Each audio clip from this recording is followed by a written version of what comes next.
Olá pessoal, sejam bem-vindos. Eu sou Leopoldo Barbosa, sou psicólogo e esse é o nosso canal para falar sobre saúde e bem-estar. Hoje eu tenho uma honra, uma amiga querida, Ana Carla Cantarelli, que é consultora e palestrante, atua na área de desenvolvimento de líderes e é uma pessoa incrível que eu conheço há bastante tempo e tomamos cafés que são sempre muito proveitosos. Muito. Né? E eu acho que essa é uma coisa importante, né? A gente ter alguma afinidade Sim. e ter nesse espaço para falar sobre bem-estar no mundo do trabalho, né? Com você que atua diretamente com o desenvolvimento de pessoas. Sim. E é um prazer para a gente ter você aqui. Muito obrigado por ter vindo, Ana. Oi, Leopoldo. Super obrigada. Um prazer de verdade estar aqui para a gente conversar sobre esse tema, né? Tão importante para as organizações e para as pessoas que trabalham nas organizações, né? É verdade. A gente sempre pensa que a vida vai evoluindo, a gente vai crescendo, amadurecendo e as pessoas começam a pensar, eu vou trabalhar, onde eu vou trabalhar, o que eu quero fazer, como vai ser a minha vida. E o trabalho faz parte desse processo todo. E é muito interessante a gente começar a pensar que desde esse movimento todo de pandemia, o mundo ele mudou radicalmente. Né? E nós temos uma série de mudanças que já foram implementadas, na verdade. Sim. E o que tem mudado na visão dos gestores, Ana? O que tem mudado no mundo das organizações, no mundo do trabalho?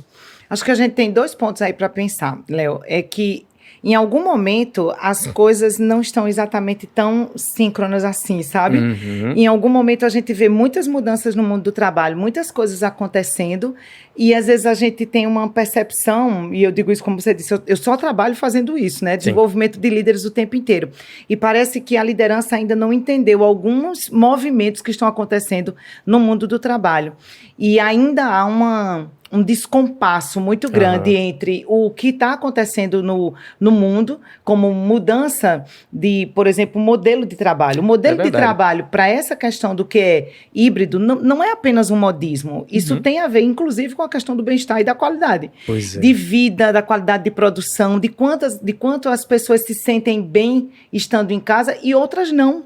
Mas veja, até isso faz parte desse olhar. É verdade. Não é? E às vezes a liderança não conseguiu entender que é desse jeito, ou que funciona assim na prática. Isso é só um detalhe. E é interessante que a gente está falando de bem-estar, começa na ida para o trabalho. Né? Nesse processo todo de locomoção, por exemplo, uma cidade como a nossa aqui em Recife, é uma cidade com trânsito caótico, com um sistema de transporte que leva muito tempo para você chegar em qualquer lugar. Então, o bem-estar começa nesse processo. Na sua perspectiva, Ana, o trabalho híbrido, esse formato de trabalho remoto, é uma formatação que chegou de fato e que as empresas conseguem lidar bem com isso hoje, né? Porque assim, de uma maneira geral, conversando com algumas pessoas, é como se algumas empresas tivessem até recuado. Durante a pandemia, estava tudo certo, trabalhar de home office, mas agora é como se elas tivessem, não, tem que voltar, tem que cumprir horário, como se fosse o fato de ter horas de trabalho ser associado à quantidade ou qualidade de trabalho. Sim, né? E que parece ser assim. uma contramão, um contrassenso. Perfeito. Leopoldo, uma das coisas que a gente mais observa é que isso acontece com essas organizações que não aprenderam tudo que a pandemia trouxe para a gente em termos de mudança no mundo do trabalho. Esse modelo híbrido, não tenho dúvida nenhuma que ele chegou para ficar. Talvez a gente precise compreender qual é a justa medida do modelo híbrido.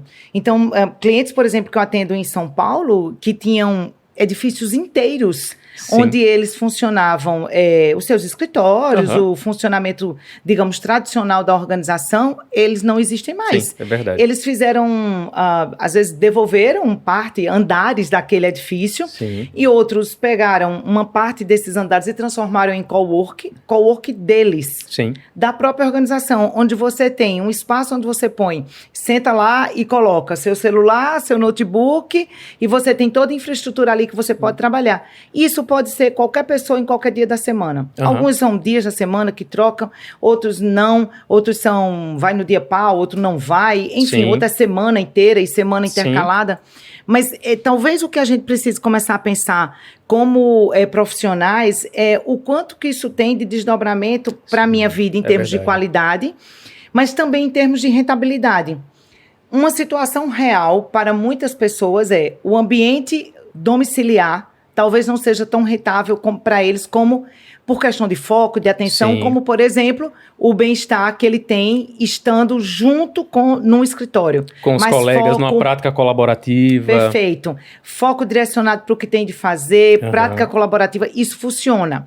De outra banda, existem pessoas que precisam daquele momento separado, sozinho, e isso é um olhar de liderança e de gestão para poder entender o que é que fica mais adequado e para quem fica adequado. É que a gente fala disso, essa é a chamada gestão da singularidade, né? Sim. É do que é singular. Não tem um modelo mais... Na verdade, nunca teve. É que a gente nem prestava atenção nisso. Entendeu, a gente tentava enquadrar as pessoas em modelos específicos. Isso, mas de verdade não é. Nunca foi assim. Mas a gente precisava, por algum motivo, manter esse enquadramento. Talvez esse modelo, esse momento pandemia, tenha trazido esse olhar para o modelo diferenciado. Por isso mesmo que eu digo que às vezes tem um descompasso. Porque tem gestor que não entendeu isso. E aí fica com esse modelo de voltar, como tu disseste. E é interessante você falar sobre isso. E eu lembro de você falando sobre esse processo muitas vezes há algum tempo, de que, de fato, o mundo do trabalho ele é um mundo muito desafiador e que está, na verdade, em constante transformação. O tempo todo. Né? E as empresas, elas são muito burocratizadas nesse processo. Na verdade, assim, elas têm muito processos como se fossem processos operacionais padrão e, na verdade, algumas empresas precisam ter, algumas funções, elas precisam desses procedimentos, mas não todos. Né? Então, eu fico pensando na necessidade até da flexibilidade das empresas e dos gestores, principalmente, em poder entender e alocar esse movimento de, esse é um momento de prática colaborativa, esse é um momento que precisa ser trabalhado individualmente, então tá tudo certo o meu funcionário trabalhar em casa. Porque ele vai render, inclusive, muito mais, né? E é claro que tem outros desafios, né? Talvez nem todas as pessoas tenham um espaço em casa que favoreça esse trabalho remoto, né? Mas é interessante que algumas empresas, inclusive, entendendo isso, já fizeram os chamados benefícios flexíveis, eles foram transformados, inclusive, nessa possibilidade de ter um apoio para não somente montar o home office, mas ter, por exemplo, uma internet de qualidade. Equipamento. Por exemplo, equipamento, internet de qualidade. É uma infraestrutura que possibilita isso. O que é isso? O que está por trás desse olhar da organização? É exatamente essa condição. Me fala, como que você produz melhor? Isso. Como que você entrega teu melhor resultado? Eu te apoio nisso, seja ele qual for. É interessante você falar sobre isso, do apoio e a necessidade de uma visão mais holística mesmo das empresas. Dia desses eu vi um memezinho desse de Instagram, mas ele era um meme muito interessante e ele mexia muito com as pessoas. O meme era mais ou menos o seguinte: não glamorize ser workaholic. Não glamorize não ter hora para descansar, não ter hora para... Então, assim, existe ainda esse movimento. Quando a gente pensa em qualidade de vida no trabalho, por exemplo, algumas empresas não entendem que esses processos eles são muito mais para, inclusive, aumentar a produtividade das pessoas do que necessariamente ser um benefício, né? Da mesma forma, se você cuida do ambiente da casa, fornecendo equipamento, internet de qualidade, você vai fazer com que você diminui, na verdade, a tensão do trabalho, você consegue fazer uma reorganização e mobilizar as pessoas para dentro dessa condição de melhorar o meu espaço como um todo, né? O espaço físico, o espaço mental, inclusive pensando, aí eu acho que a gente entra num ponto importante, que são as relações sociais dentro das empresas. Né, o quanto é necessário trabalhar em equipe, o quanto a gente precisa entender que pessoas pensam diferentes, mas que existem objetivos que precisam ser alcançados. Né? Então, talvez um dos grandes desafios seja trabalhar com pessoas e liderar pessoas considerando essas demandas e essa difícil realidade. Pois é. A gente, na verdade, liderar pessoas sempre foi o grande desafio das organizações. Talvez a gente não... E dos líderes, né? Talvez essa compreensão que ainda tinha da dualidade, o que é técnica e o que é gestão de pessoas, é que tinha esse olhar dicotômico. Então, as pessoas... É como se isso se separasse em algum momento. Ou você é técnico ou você gere pessoas. E um aprendizado que eu percebo muito nesses programas de desenvolvimento que eu implanto e trabalho, e encontros de líderes, é que está começando a haver... Veja, eu estou dizendo começando porque num grupo, por exemplo, vamos imaginar, de 100 líderes treinados, não são os 100 que têm essa leitura, mas a gente já teve 30% com essa leitura. Hoje a gente tem 70%, hoje a coisa está invertendo, o que é muito bacana. Que é exatamente esse olhar do que a técnica pode trazer eu vou em busca disso. Então, eu tenho como treinar a pessoa tecnicamente, eu tenho como desenvolver aquele aspecto dela. Mas gerir pessoas é indelegável. O líder não pode delegar esse tipo de atividade. E esse olhar para pessoas é que vai fazer o grande diferencial. Isso não é apenas não é somente uma retórica, não é somente uma conversa, é concretamente. Enquanto você estava falando aí, eu estava me lembrando da pesquisa da doutora Bárbara, acho que é Freidke, o nome dela. Ela é uma pesquisadora da Universidade de Michigan e que ela tem um olhar sobre a psicologia positiva aplicada dentro das organizações. E como as chamadas emoções positivas, trazidas no ambiente do trabalho, têm repercussão sobre a ampliação do desenvolvimento e da entrega individual e coletiva. Ou seja, não somente a pessoa alavanca essa performance individual, como eu digo assim, que contamina o grupo positivamente. E isso funciona legal com o restante do time. Então, é uma curva ascendente de fazer as coisas acontecerem. E são emoções chamadas positivas. Alegria, reconhecimento, apreciação, que gera isso. Validação. É interessante você falar sobre isso, Ana, porque eu tenho estudado bastante sobre burnout. Sim. Pelo excesso de trabalho mesmo. Na verdade, entrou agora, né, em 2022, de fato, a própria Organização Mundial de Saúde já reconhece, né, e eu acho isso muito importante. Um dos pontos que mais chama a atenção não é só o estresse crônico, é o não reconhecimento do colaborador. A gente precisa começar a pensar, o que é que faz com que algumas pessoas, entendendo que existem dados de pesquisas robustas, mundiais, não desenvolva esse tipo de atividade dentro da sua empresa, pensando que, inclusive, nessa alavancagem mesmo. De resultados mesmo, de algo bem concreto. Né? E aí eu fico pensando, né, o que é ser um líder? Né? Como se constrói um líder? É o velho embate de hard skills e soft skills, que são conceitos que eu acho que a gente precisa ainda se debruçar muito. Né? Ainda existe muita técnica, né? Então você tem que ter X de formação, você tem que ter X de conteúdo, e na verdade não é só o conteúdo técnico que você lê, que você aprende, que você memoriza. Existe uma série de outras habilidades que são necessárias, por exemplo, para que você seja um líder, para que você seja um bom gestor e para que você consiga trabalhar com pessoas. Né? Então, na sua prática, como é que isso tem sido visto pelas empresas? Porque a gente não está falando do currículo técnico, está falando do currículo que muitas vezes não aparece ali no papel, né? Na maioria das vezes não, é completamente comportamental, é atitudinal, completamente. E veja, o que a gente já sabe é que o grande diferencial entre o que a gente tinha até o século passado, desse olhar da chamada hard skill, que a gente nem olhava para isso dessa forma, era simplesmente o que era técnico e o que era do comportamento. Mas qual é a base disso? As pessoas foram entendendo que toda esse bojo de desenvolvimento técnico e todas as formações que você teve e tudo que você aprendeu ao longo, talvez, de uma vida acadêmica ou de cursos e de preparos, isso dá para você uma base. Mas onde que essa coisa começou a virar, Leopoldo? Quando a gente começou a ver que isso não era suficiente. E isso a gente via como? Na prática. Na prática. Eu lembro da capa de uma revista de grande circulação no final da década. No final de 98, me parece. Sem problemas com a questão da idade. Nada, tá tudo bem, ok? Zero problema. Então, mas é o impacto que a gente tinha. Veja, a gente tá falando disso de quantos anos? A gente tá falando de muito tempo já. 20 anos. 20 anos já nessa pisada. E aí a capa era: você é admitido pela competência e demitido pela sua atitude. Perfeito. Desculpe, você é admitido pelo currículo, que era a competência da hard skill, o técnico, e demitido pela atitude. Então, veja, isso em 98. E era capa de uma revista, me lembro, dezembro de 1998, e as pessoas já olhavam para isso, tipo, ou seja, a gente já está cantando essa bola há tempo. Muito tempo, é verdade. E as organizações começaram a entender sobre isso somente quando isso começou a trazer uma questão concreta que era: temos um problema de turnover, temos um problema de não ter pessoas. E isso é uma coisa que aí vai para o outro lado, que é o preparo das pessoas. É caro treinar pessoas. Gente, é caro treinar pessoas, é caro fazer mudança. Então, assim, é muito caro você fazer um recrutamento, preparar uma pessoa, colocar essa pessoa na posição para 90 dias, às vezes 6 meses depois, você demitir essa pessoa. É caro no sentido de valor propriamente dito, e é caro no sentido do valor intangível, que é todo o tempo aquela sensação de que as coisas não funcionam naquela área, ou naquela liderança, ou naquela empresa. E o impacto na própria equipe desse movimento pessoas, de insegurança, de não investimento. Exatamente, parece que ninguém para ali. E isso fica entre aspas, uma mancha no caminhar de uma liderança ou de uma empresa.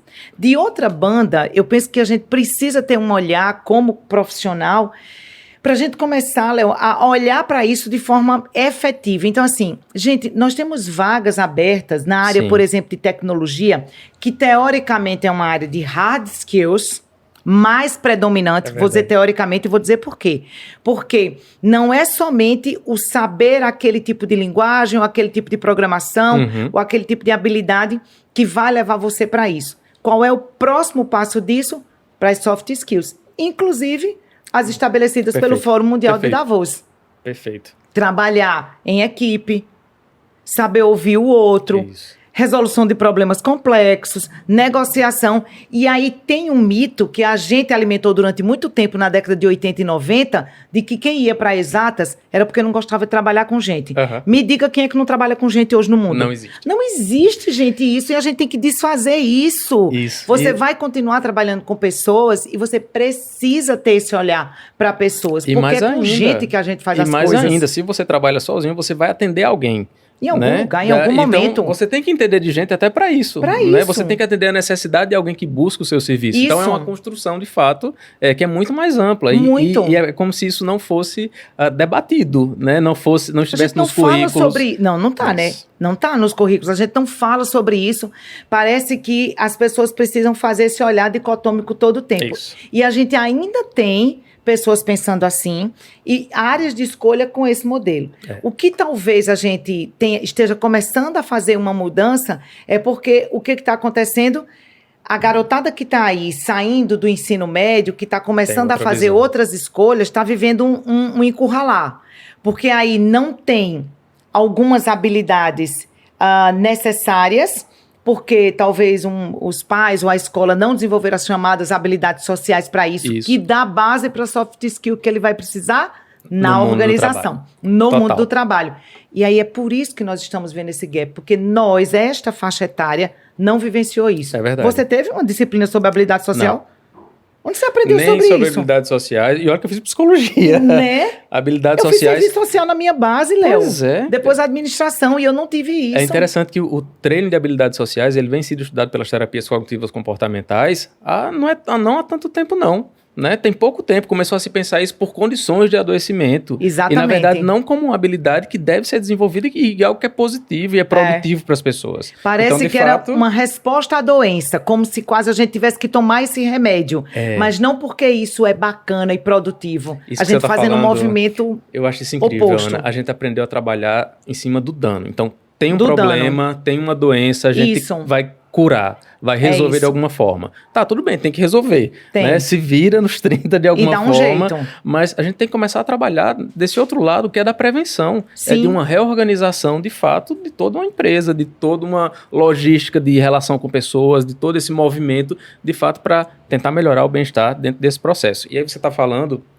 E eu fiz algumas anotações da nossa pauta, você estava falando sobre esse processo de experiência, né? Sim. Que a experiência de vida, de fato, ela vai fazendo com que você dê passos dentro desse processo. Sim. E em relação à liderança, né? Existem etapas, existem processos que são importantes para quem quer se tornar um líder, para quem quer se desenvolver dentro dessa área. Leopoldo, se eu pudesse dizer que tem um V0, digamos assim, né? Para usar aí o termo da física, relembrando lá o ensino médio. Qual é a velocidade zero? De onde que a gente dá o start desse negócio? Processo de autoconhecimento. Tá. Tudo começa com isso. Veja, em qualquer processo de desenvolvimento, você precisa disso. E desde quando a gente tem falado sobre isso nas organizações? Nos curtos últimos 10 anos. Talvez 12, no máximo. Com essa ênfase de dizer... Você precisa entender sobre que é que você faz de bem feito, ou seja, aquilo chamado ponto forte, que eu digo que são alavancas comportamentais. Então, você tem comportamentos, eu tenho comportamentos, todo mundo tem comportamentos, e esses comportamentos, eles falam sobre você. Eu digo muito, comportamento é para fora. Você vai ver o meu comportamento primeiro do que eu. Porque, naturalmente, a gente não traz isso, não vem no nível da consciência. A gente vai simplesmente seguindo. Você reproduz. O comportamento é o observável, mas ele é o resultado dessa trama inconsciente. Aí, de um pensamento que foi ativado. Exatamente. Então, começa aqui. É cerebral, é um movimento cerebral. E as pessoas, às vezes, veem o comportamento e dizem, fulano faz assim, porque em algum momento este cérebro dele processou isso, em alguns momentos a psique trabalhou isso no nível inconsciente. Quando a gente começa a trabalhar processo de autoconhecimento, eu digo que a grande vantagem de um processo de autoconhecimento é você trazer a consciência. Chega para a consciência. Então você começa a entender onde que esse meu comportamento me traz alavanca, ou seja, onde que eu posso usar ele a meu favor. Use seu ponto forte a seu favor. Isso lhe impulsiona. Ao mesmo tempo, esse mesmo comportamento, ele pode ser uma armadilha. Eu uso esse termo, inclusive, tudo quanto trabalho que eu faço é isso mesmo. São alavancas e armadilhas. E essa armadilha, veja, eu vou precisar cuidar dela, estar atenta a ela o tempo inteiro. Ela não vai desaparecer. Tudo bem, hoje eu aprendi a ficar mais calada. Se eu sou muito comunicativa e às vezes posso atropelar a fala de alguém. Eu aprendi a ficar mais calada. Pronto, resolvi a armadilha. Que nada, se prepara, porque amanhã você vai cair nela de novo se não cuidar. Porque é a armadilha de como funciona. E quando eu entendo isso, como gestor, como pessoa primeiro, como profissional, eu entendo onde que está esse olhar. Gente, onde que eu posso usar essa alavanca do meu comportamento a meu favor para liderar? E onde eu preciso cuidar disso para eu não fazer... eu não ter um comportamento que não apoie alguém ou que não ajude alguém, que não me faça cair nessa armadilha. É interessante você falar isso, porque assim, nós chamamos isso de forças de caráter. Né? Que todo mundo tem várias forças em graus diferentes, não dá para ser bom em tudo, muito menos ser bom todo o tempo. Né? Então nós temos graus, nós temos algumas forças que saem, que são evidenciadas, e a gente precisa usar isso, né? Mas com todo esse movimento de autoconhecimento, e tem um termo que é muito utilizado hoje, né? Quando a gente vai na internet, está lá todo o tempo, né? Ciclo da autossabotagem, autossabotagem. A autossabotagem é quando é algo intencional. Se você sabe que tem algo que você pode melhorar e você resolve não melhorar... Deliberadamente, então você está se sabotando.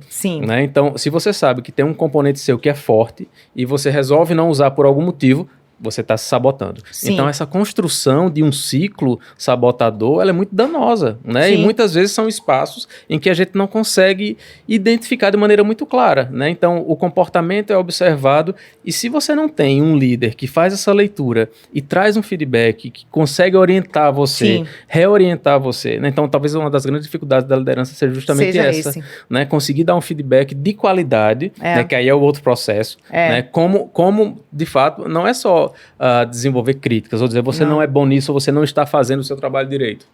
É pensar em como você pode, de fato, desenvolver alguém. E talvez esse termo, desenvolver pessoas, né? É o grande diferencial. Seja o grande diferencial do líder. E é uma coisa interessante que você está trazendo aí, Léo, porque quando a gente fala sobre feedback, e aí você me lembra de novo a pesquisa da doutora Bárbara, porque um dos comportamento, desculpe, uma das emoções que ela traz são advindas de um comportamento de liderança. Uma das emoções é medo de errar, a outra é raiva e a outra é ansiedade. Ansiedade do ponto de vista negativo, no sentido de eu não consigo dar conta disso, como que eu vou fazer isso?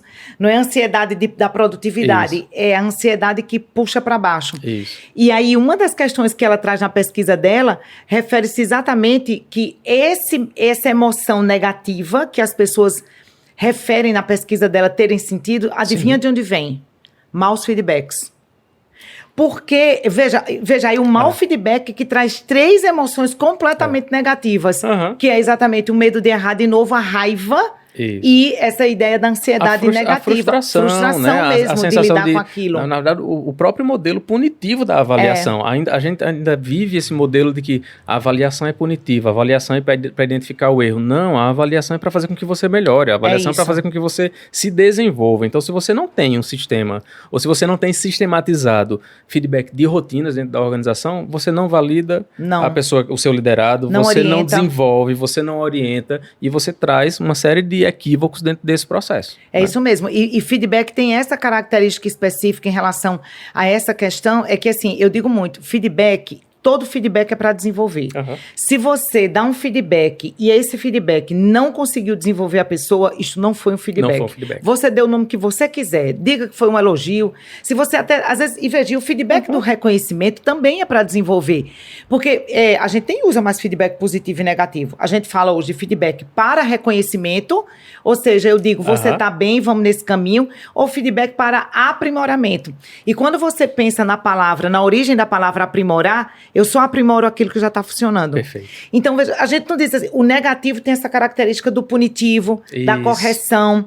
Então, até um feedback que é um feedback para reconhecimento, tem a característica de ajudar. Eu estou dizendo para essa pessoa que ela está no caminho certo, que é isso que é um comportamento adequado para aquela tarefa ou para aquela situação e que ele precisa continuar naquele caminho. Perfeito. Esse é o feedback, entre aspas, chamado positivo. Uma sacada que a gente tem que cuidar disso aí é para não achar que elogio é feedback. Perfeito. Elogio não é feedback. Não. Se você vai me dizer, por exemplo, Ana, eu gostei da sua blusa, gosto dessa cor, você fica bem com essa cor, isso é um elogio. No máximo que isso faz é dar uma massageada no meu ego e eu ficar felizinha durante uns 10 segundos. E aí já acabou e Acabou-se. Enfim. Já era. Isso não me desenvolve. Eu pergunto se seu elogio está desenvolvendo seu liderado. Isso, perfeitamente. Ah, não, então, gente, desculpa, isso não é.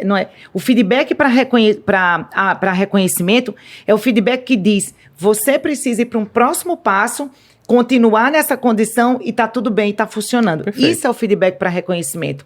E no de aprimoramento, a gente precisa ter um cuidado muito grande e aí ver, quando o líder tem esse processo de autoconhecimento com ele entende um pouquinho mais como é que essas coisas funcionam. Até como você vai falar com aquela pessoa que tem forças de caráter, talentos, perfil comportamental diferente do seu, você faz o ajuste daquilo ali.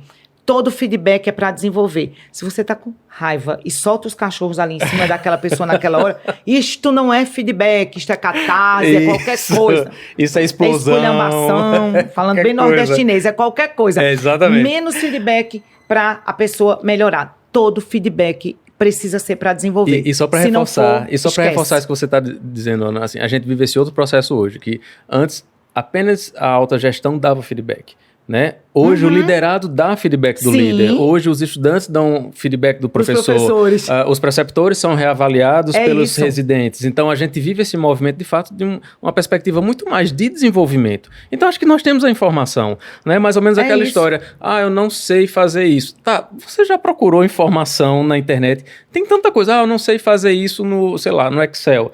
Você já viu que tem vídeo super curto que você pode se desenvolver nessa área. Vez por outra eu recebo, olha, Leopoldo, você tem material sobre isso? Eu faço, você já buscou na base de dados? Porque às vezes é esse movimento de autonomia, de curiosidade, e a gente pensando aí, a gente estava falando sobre desenvolvimento e fortalecimento, talvez curiosidade seja uma força de caráter super importante. Importantíssima. E que nós precisamos desenvolver no nosso dia a dia e ativar de uma maneira mais diretiva. Ô, Léo, e a gente já fala, inclusive, da chamada aprendizagem intencional, né?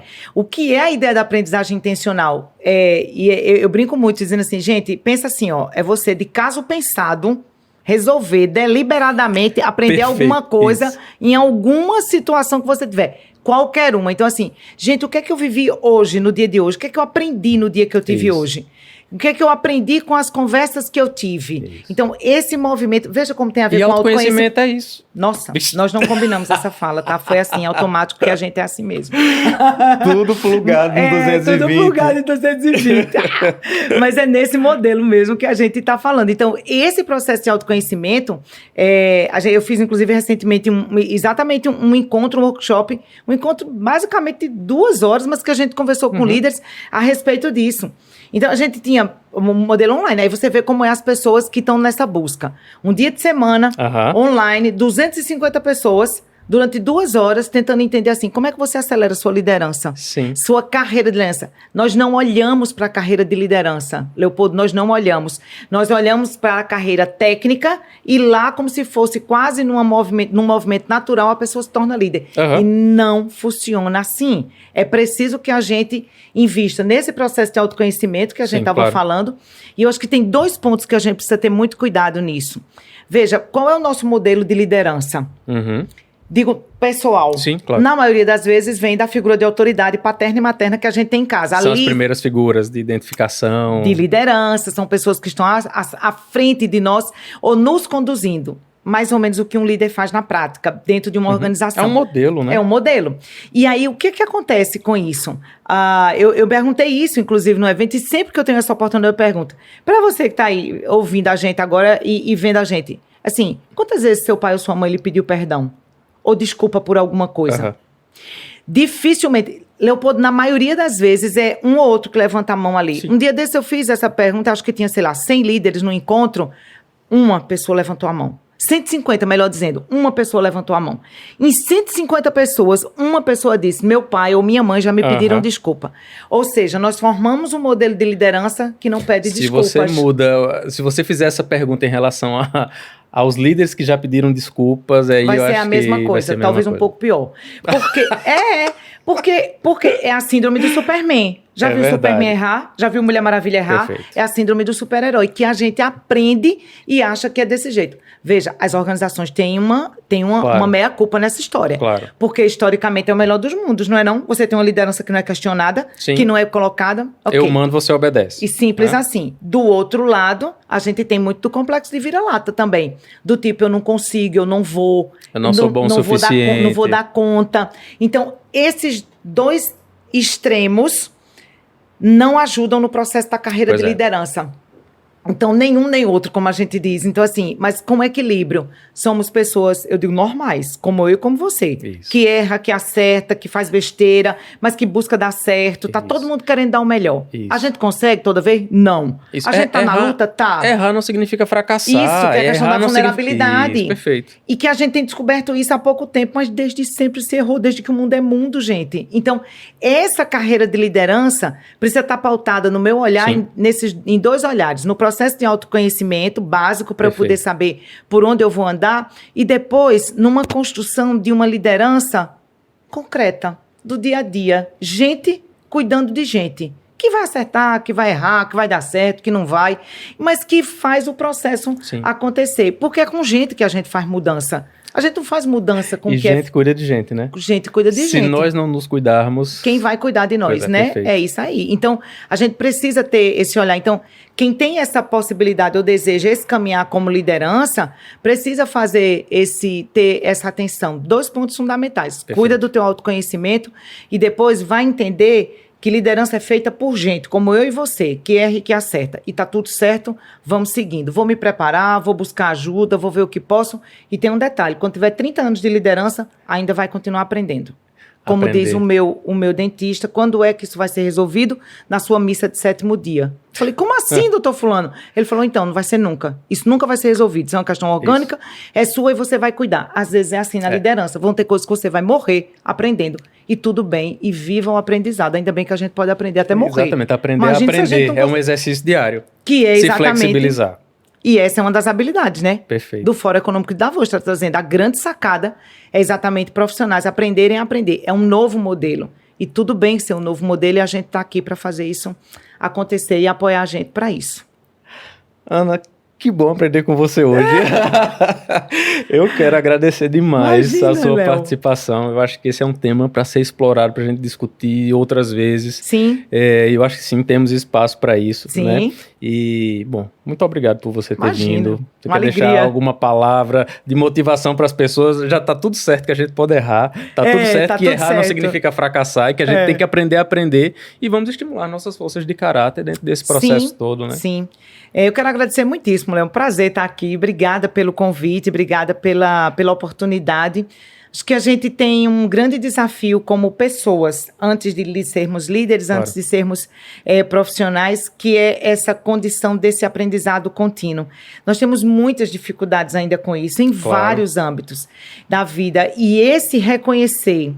não está sendo fácil, já é um bom começo para a gente fazer o movimento. Eu não tenho facilidade com isso, eu posso aprender aquilo ali, esse é mais complexo para mim, ali eu tenho mais facilidade, que é exatamente esse olhar do que como funciona como alavanca e o que funciona como armadilha. Cuide de você primeiro, depois você cuida dos outros. Até porque líder às vezes acha que isso, né? A liderança é quando você está cuidando de outras pessoas. A liderança começa com sua autoliderança.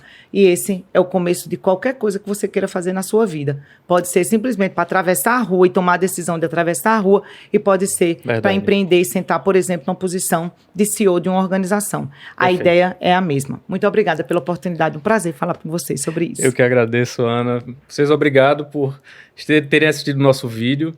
Curte o vídeo, encaminha para as pessoas que você acha que pode se beneficiar com esse conteúdo, que eu acho que é um conteúdo que beneficia todo mundo. Eu quero reassistir isso já já.